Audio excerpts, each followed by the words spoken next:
Hey, Shalom, it's your brother Iman. First and foremost, I want to give all praises to the Most High, Yahweh, Ba'ashem Yahushua, Ba'ashem Rakakadash. I want to give double honor to the apostles and the elders of Great Millstone. And I want to say Shalom to all the brothers, and of course, the few sisters who are pursuing this truth and sincerity, all right? May the blessing of election be upon your house. Now, let me get this going here. All right. Now, I watched a little bit of the brother's video from the Virgin Islands, man. He made a statement, and it spurred this lesson in conjunction with a conversation I had with one of the brothers here in Dallas last week. So I'm gonna run the clip for you guys, and from there, man, we'll get started. All right, shalom. Good is set against evil, life against death. So it's the sinner against the godly, and the godly against the sinner. So, little cute thing. Let's say you're married. I'm married to money. Put them brakes on, you know, cause you know we not with that. We not of the world, man. We not into all that bullshit, man. And we in the truth. We understand. We got the wisdom. We got this knowledge, you know. And we don't want no trouble, man. We don't want no trouble, bro. So I was like, okay. I don't know. I was like, I pretty much walked the fuck off, kind of like, that's fuck that, you know, fuck that. Ain't nobody, you know, nothing, nuh-uh. Because we know 2/3 must be cut off and die.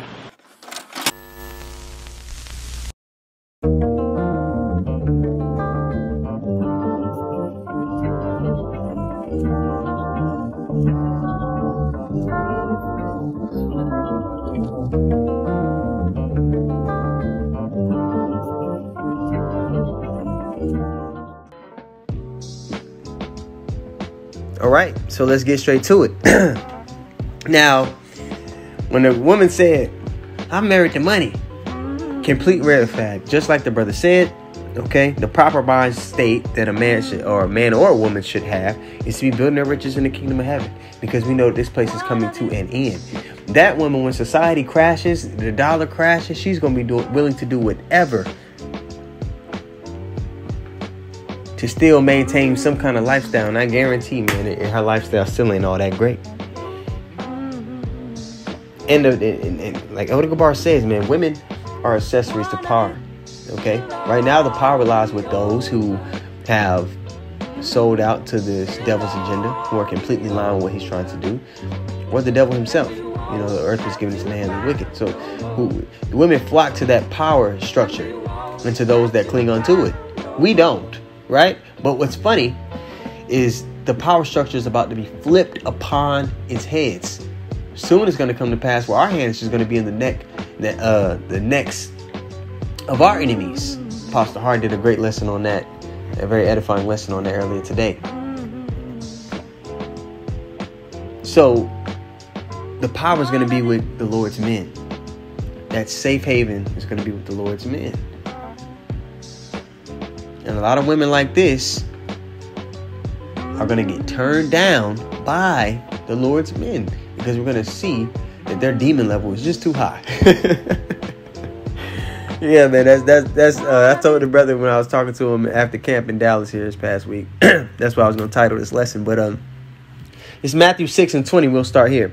It says, "But lay up for yourselves treasures in heaven, where neither moth nor rust doth corrupt," because we know that America, this whole power structure, this new world order that they're trying to set up, is going to come to naught.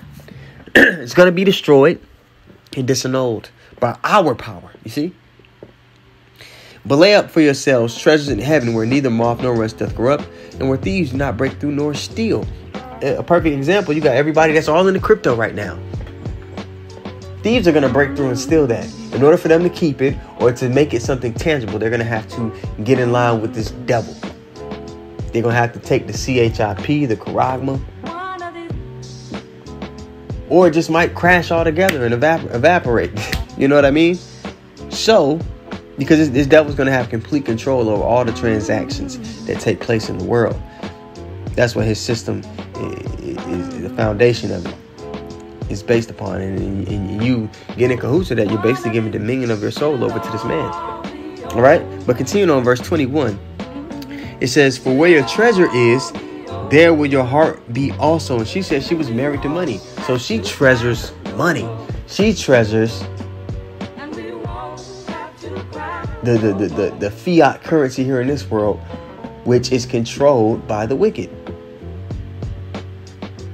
So in turn, she cherishes the wine that this devil has put up to her mouth. Verse 22. The light of the body is the eye. If therefore thine eye be single, thy whole body shall be full of light. So a woman like that will never make the cut. A woman that has a worldly mindset, and I'll say even a majority of women that do know the truth, they still have an inkling of ties to the world. I'm pretty sure Lot's wife knew that things that were going on in Sodom and Gomorrah were off, but she still looked back. It's going to be a rare sight to come across a woman that is right in the spirit, that understands that her duty is solely to uplift and aid her husband, that she's a sidekick to him. It's going to be rare you run across a woman that hears that and is okay with it. All right, verse 23. But if thine eye, and this is for the younger brothers, like myself and on down, older brothers stuff. They know this, but sometimes it's good to hear stuff you already know from a different perspective or from a different personality or temperament. It might spark something in you to go elaborate even deeper upon it. All right, but for the sisters that are listening to that are sincere, hey, there's going to be some hits in here for you how to be. All right. Verse 23. But if thine eye be evil, thy whole body shall be full of darkness. If therefore the light that is in thee be darkness, how great is that darkness? No man can serve two masters, for either he will hate the one and love the other, or else he will hold to the one and despise the other. Ye cannot serve God and mammon. And we all know that mammon, look it up yourself, is the god of money. Okay, so you can't put chasing the bag on an equivalent level with your spiritual walk. Now, your money can be a defense. You have to work and eat, but it should not be something that you love. Money is not evil itself, but the love of money is evil.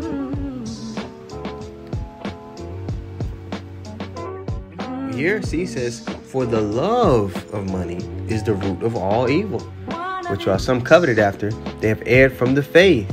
So a woman like that, who she says, I'm married to money, she's going to be a detriment to you. She can be bought off. She can be manipulated by this devil.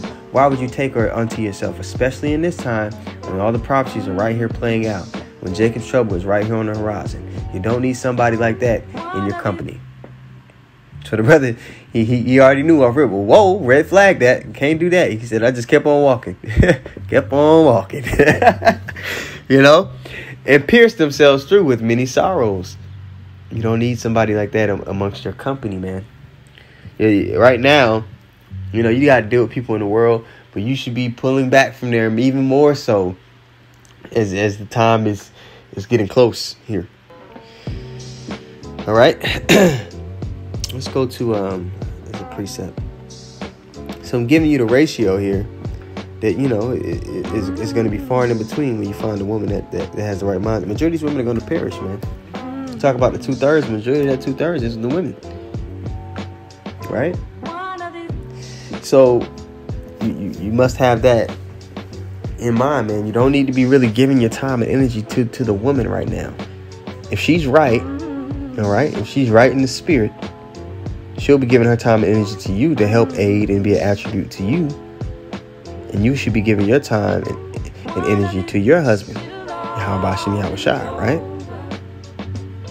So the order is really going to be set back in place as the troubles begin to go. As the troubles begin to be unleashed upon the earth. All right? Because especially the men of the Lord, he's not even going to consider a woman that doesn't have any attributes. That can help, whether it's sewing or knowledge of natural medicines or something that can help aid, whatever the situation for that brother is. You see?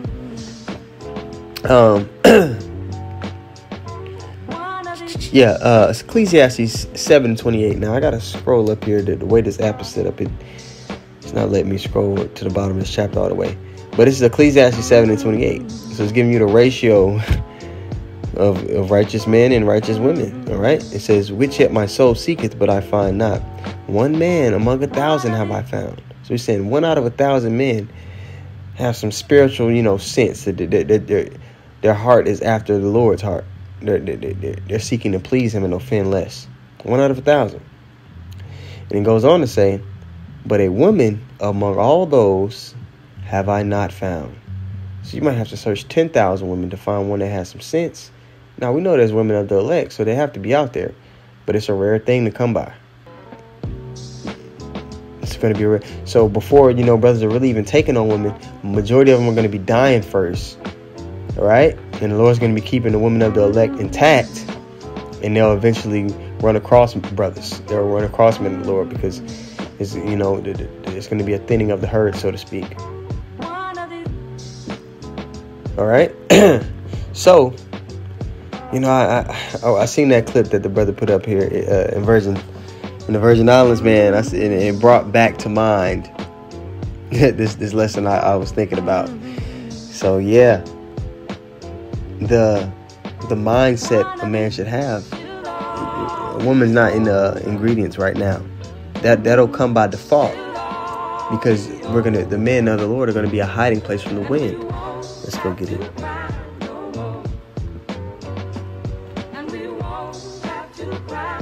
So, a woman, if she's of the Shalaki, I pressed it wrong.